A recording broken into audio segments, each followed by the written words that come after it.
Porque o psicólogo e o psiquiatra, querendo ou não, eles tratam doenças da mente, né? E a mente, na verdade, ela é algo que o cérebro criou. É a manifestação, é uma palavra que a gente usa para descrever a manifestação que a gente sente internamente do nosso cérebro. A mente é basicamente Uhum. isso.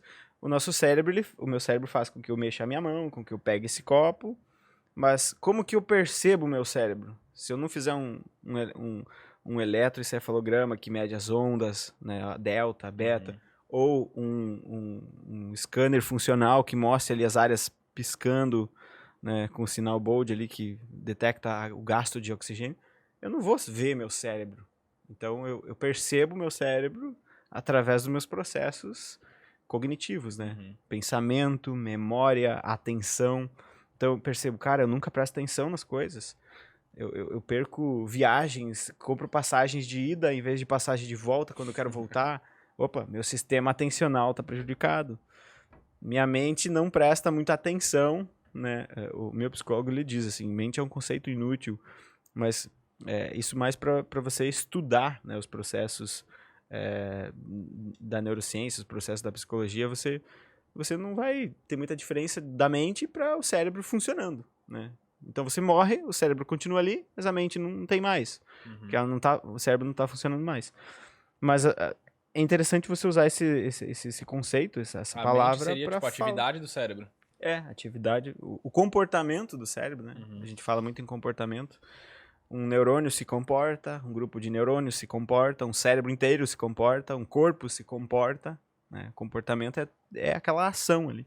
Então a mente é essa ideia que a gente usa para descrever o que a gente percebe lá dentro, né? Nossa percepção, eu costumo pensar isso, a minha mente está acelerada, os pacientes falam. Eu tô com a mente acelerada, eu tô com a mente confusa, eu tô com a mente negativa. Na Tudo isso é o verdade, cérebro, é na o verdade. cérebro com processos, por exemplo, a DMN. A DMN é a rede de modo padrão, que é uma rede cerebral, que se você olhar nos exames vai aparecer bem aqui no meio da testa, bem em cima, no meio do coco aqui, bem em cima, Uhum. que se você parar e disser, eu não vou fazer nada, vai ativar essa rede. Por isso que falam que é a rede de não tarefa, a rede que ativa quando você não está fazendo tarefa nenhuma. Então você começa devagar, essa rede está ativa. Você começa a fazer algo, e seja qualquer coisa, dobrar esse papel. A rede DMN tende a desativar e ativar a rede de tarefa, que é uma outra rede, um outro circuito. E a pessoa que tem TDAH, por exemplo, vai ativar às vezes essas duas junto. Então a pessoa está ali fazendo a tarefa e a DMN está pulsando. Então ela, Foca e desfoca. opa, a minha tia, não sei do que, não sei do que, lembrei Uhum. lá da minha infância, 5 anos que eu tinha, aconteceu tal coisa. Então o cérebro parece que, isso acontece com superdotados também, o cérebro parece que não consegue fazer essa gangorra, né? DMN Uhum. desativando, rede de tarefa ativando.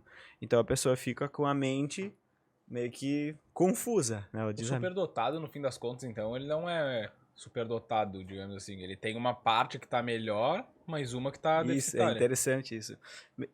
Imagina uma mandala, né? Imagina uma mandala assim com vários pontos. Aham, Uma mandala com 5 pontos. tá, Você tem uma pessoa neurotípica normal, tá, cérebro normal, né? Você teria um superdotado, em vez. Aqui seria, por exemplo, a criatividade. tá. Ele teria esse ponto mais puxado para cá, mais para cima. Uhum, Só que, como consequência de você puxar esse ponto para cima, alguns outros se atrofiam.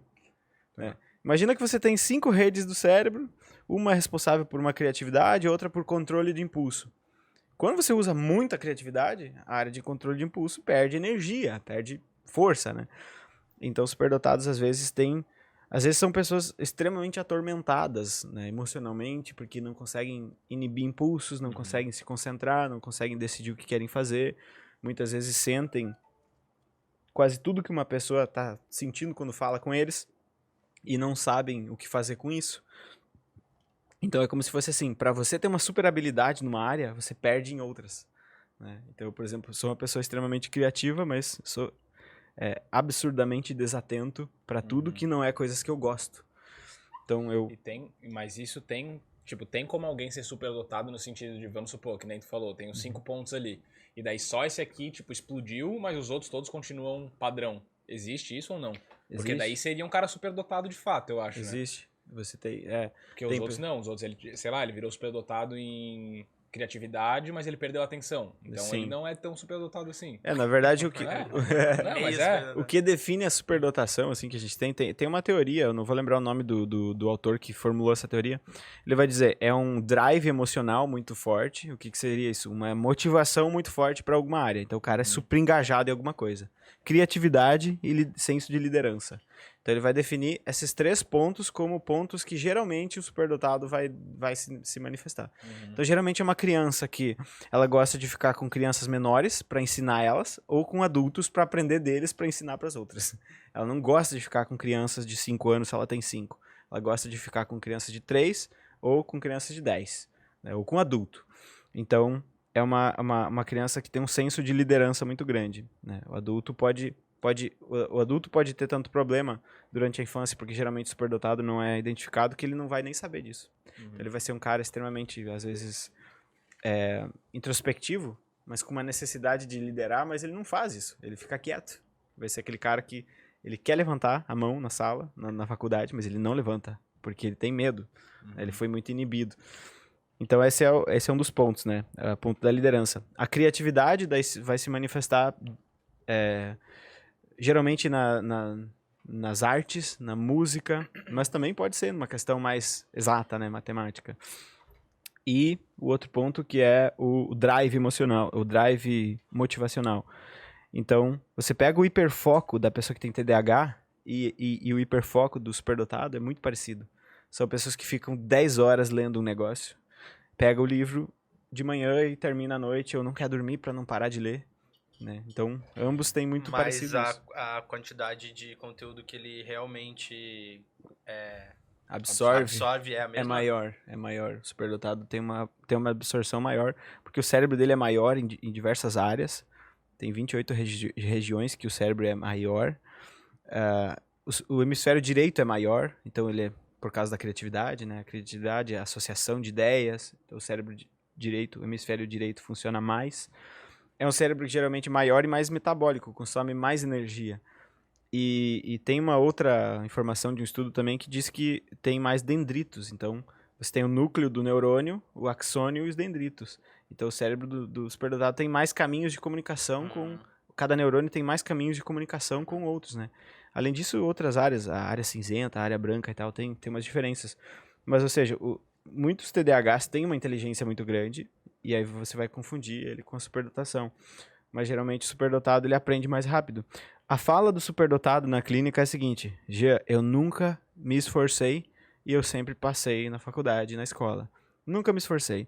De modo que agora, hoje, eu preciso me esforçar e eu não sei fazer isso. Então eu me sinto um lixo porque eu não sei fazer esforço. Eu sempre fiz as coisas assim, ó, na última hora. Deu certo. Eu cheguei lá, eu fiz a prova e eu passei. Aí eu cheguei, fiquei mais uma semana não fazendo nada. Amanhã tem prova. Eu dou uma olhada, leio, aprendo e faço. Então parece um superpoder, só que na verdade, se você for ver e perguntar para esses caras, eles às vezes eles têm 5 interesses profissionais. Às vezes eles querem fazer 5 faculdades, e às vezes fazem de fato 2, 3 faculdades. E aí eles se sobrecarregam de estresse, de ansiedade, porque o mundo cobra que você faça uma coisa só, que você decida para onde você, né, córtex pré-frontal para projetar para onde você quer ir e você vai. E o superdotado não, ele projeta, sei lá, 5, 6 cenários, ele absorve o mundo com uma velocidade maior que às vezes até confunde ele, e às vezes ele tem uma crise de pânico só porque ele começou a pensar. Simplesmente começou a pensar. Por exemplo, o cara tá na aula de... o cérebro ali. O cara tá na aula de filosofia, na aula de, sei lá, de psicologia, na aula de matemática, e o cara começa... o número do pi, não sei o que tem um padrão, não sei o que, quando vê ele dá um tilt no cérebro, de tanto que ele pensa e associa coisas e tal. Então, assim, parece um superpoder, mas na verdade, se você não pegar a criança e ver ela, nossa, essa criança é um superdotado, e você trabalhar em cima dessa criança, ele provavelmente vai ser um adulto com desempenho bastante abaixo da média. Olha que louco, né? O cara é superdotado, e você não diz que ele é superdotado, você diz que ele é abaixo da média, em questão de desempenho, de entrega, né? Então ele é um cara que passa com as notas meio vermelhas ali na faculdade, que entrega o mínimo para o patrão no trabalho, não consegue desempenhar direito. Só que daí, às vezes, esses caras conseguem achar alguma coisa que eles dominam, que eles gostam muito, e aí vai aquela questão da criatividade, do drive motivacional e da capacidade de liderança. Então, às vezes, eles vão, por exemplo, ser empreendedores. É muito comum.